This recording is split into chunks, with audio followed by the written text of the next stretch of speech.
Modi part 3 का स्वरूप अब सामने आ चुका है। एनडीए की सरकार चला रहे प्रधानमंत्री मोदी ने मंत्रियों के विभाग बंटवारे में अपनी बादशाहत का संकेत दे दिया है।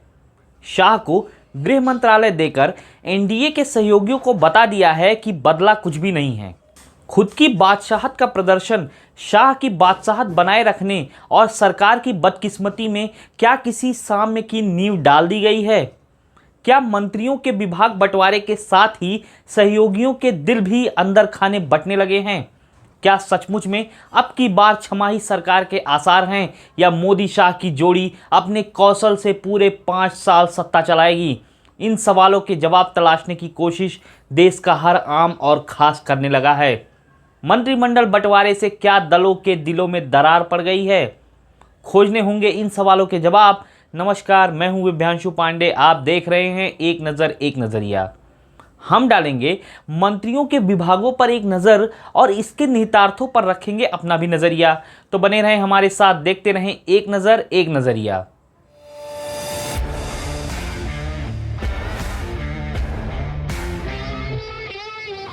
यह ना तो 2014 जैसी सरकार है और ना ही 2019 वाली। 2024 की यह सरकार बैसाखियों पर खड़ी है। इसके बावजूद भी प्रधानमंत्री मोदी ने मंत्रियों के विभाग बंटवारे में यह संकेत देने का प्रयास किया है कि पूर्व की 2 सरकारों के मुकाबले इस बार भी कुछ नहीं बदला है। भाजपा के लोग इसे मोदी का मास्टर स्ट्रोक बता रहे हैं। गोदी मीडिया कसीदे पढ़ रहा है, लेकिन राजनीति के जानकार मंत्रिमंडल के बंटवारे को अब की बार छमाही सरकार की नींव डालने के उपक्रम के रूप में ही देख रहे हैं। इस बात के संकेत सहयोगी दलों की बेचैनी और खुसफुसाहट ने दे दिए हैं। दरअसल इस बार भाजपा अपने बूते सरकार चलाने की स्थिति में नहीं है। बहुमत से 32 सीट दूर भाजपा को सरकार चलाने के लिए नेशनल डेमोक्रेटिक अलायंस यानी एनडीए के दलों का भरोसा है। इस गठबंधन में शिंदे भी महत्वपूर्ण है, जो 7 सांसदों को जिता कर लाए हैं, तो चिराग पासवान भी जरूरी हैं, जिनके पास 5 सांसद हैं। सबसे बड़ी जरूरत नीतीश कुमार और चंद्रबाबू नायडू हैं, जिनके बिना यह सरकार एक दिन भी नहीं चल सकती। नीतीश के पास 12 और नायडू के पास 16 सांसद हैं। शायद यही वजह है कि इस बार की एनडीए सरकार को नीतीश नायडू डिपेंडेंट अलायंस भी कहा जाने लगा है। नीतीश और नायडू के अपने अपने स्वार्थ हैं। वह केंद्र की सत्ता में गृह वित्त विभाग के अलावा लोकसभा स्पीकर का पद मांग रहे थे। मंत्रिमंडल के बंटवारे में दोनों प्रमुख विभाग भाजपा ने अपने पास ही रखे हैं, यानी नायडू और नीतीश को पहले पायदान पर ठेंगा दिखा दिया गया है। इसके बाद भी दोनों की मजबूरी भाजपा के साथ बने रहने में अगर दिख रही है, तो इसकी वजह दोनों राज्यों में उनके अपने स्वार्थ हैं।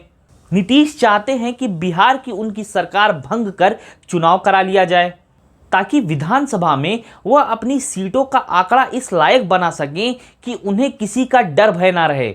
नीतीश कुमार बिहार के लिए विशेष राज्य के दर्जा की मांग तब से कर रहे हैं जब वह इस बार पलटी मारने से पहले मोदी के साथ थे। भाजपा बिहार की मांग लगातार अनसुनी कर रही है। क्या यह अब भी संभव हो पाएगा? यह भी एक सवाल है। इसी तरह की मांग चंद्रबाबू नायडू की है। वह सरकार चलाने जा रहे हैं, लेकिन नई राजधानी और विशेष राज्य का दर्जा उनकी भी प्रमुख हसरत है। यह तभी संभव है जब केंद्र साथ खड़ा हो, लेकिन दोनों यह बात भली भांति जानते हैं कि भाजपा भस्मासुर की तरह छोटे दलों के लिए है, जिसके सिर पर हाथ रखती है या जहां पैर फैलाना चाहती है वहां घर से लेकर पार्टी तक में बंटवारा करा देती है। ओडिशा व महाराष्ट्र इसके सबसे बड़े उदाहरण हैं। चंद्रबाबू नायडू तो इस बात को भली भांति जानते समझते हैं। वह पहले भी मोदी सरकार का हिस्सा रहे हैं, लेकिन छोड़कर उलग राह पकड़ते ही वह आईटी के छापों के बाद सार्वजनिक रूप से रोते तक दिख चुके हैं। मोदी भी मंचों से नायडू को ससुर की पीठ तक में छुरा भोंक देने वाला बताते रहे हैं। आप सीनियर है नए नए दलों से गठबंधन करने में, आप सीनियर है अपने खुद के ससुर की पीठ में छुरा भोंकने में। नायडू कहां पीछे रहते, वह मोदी को सार्वजनिक मंचों से सबसे बड़ा टेररिस्ट तक कह चुके हैं। नीतीश और नायडू में एक समानता और है। दोनों के बारे में अमित शाह यह सार्वजनिक रूप में कह चुके हैं कि दोनों के लिए भाजपा के दरवाजे हमेशा हमेशा के लिए बंद हो चुके हैं। स्पष्ट कह देता हूं, किसी के कि मन में ये संशय हो कि चुनाव के परिणामों के बाद नीतीश बाबू को फिर से भाजपा एनडीए में लेगी, तो मैं बिहार की जनता को स्पष्ट कह देना चाहता हूं और लल्लन बाबू को भी स्पष्ट कहना चाहता हूं, आप लोगों के लिए भाजपा के दरवाजे हमेशा के लिए बंद हो चुके हैं।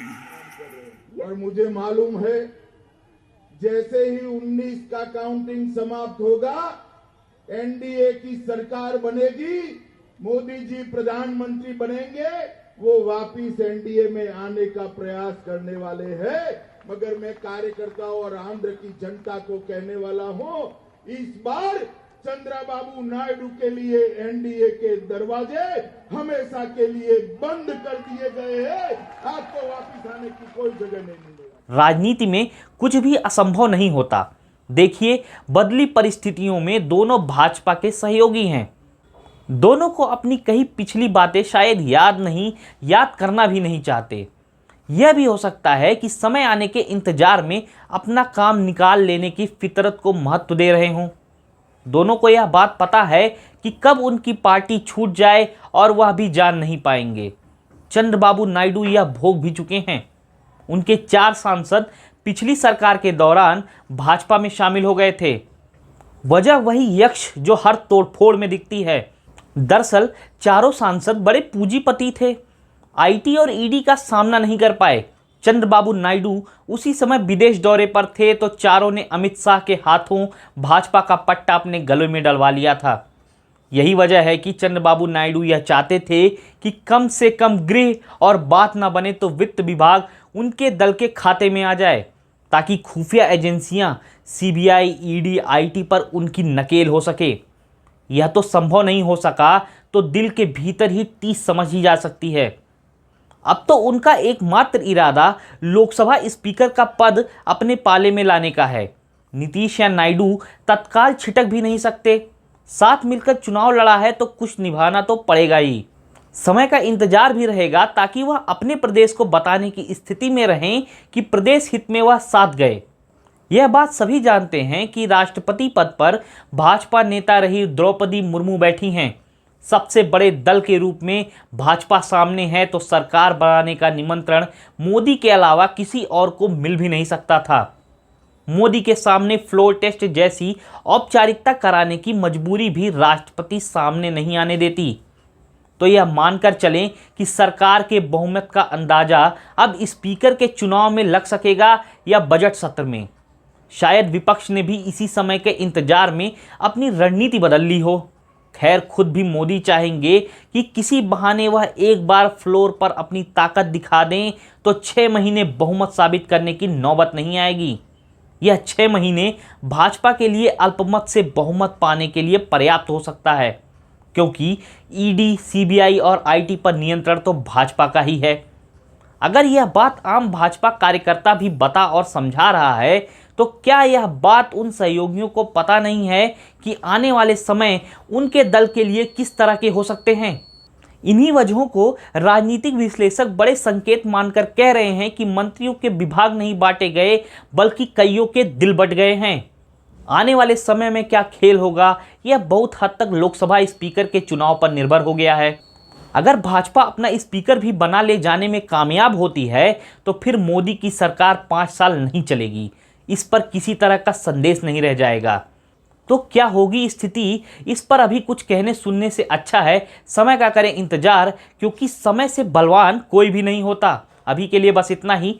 फिर मिलेंगे नए घटनाक्रम पर नए वीडियो के साथ। अगर आपको हमारा विश्लेषण पसंद आया हो तो अपनी प्रतिक्रिया से अवश्य अवगत कराएं।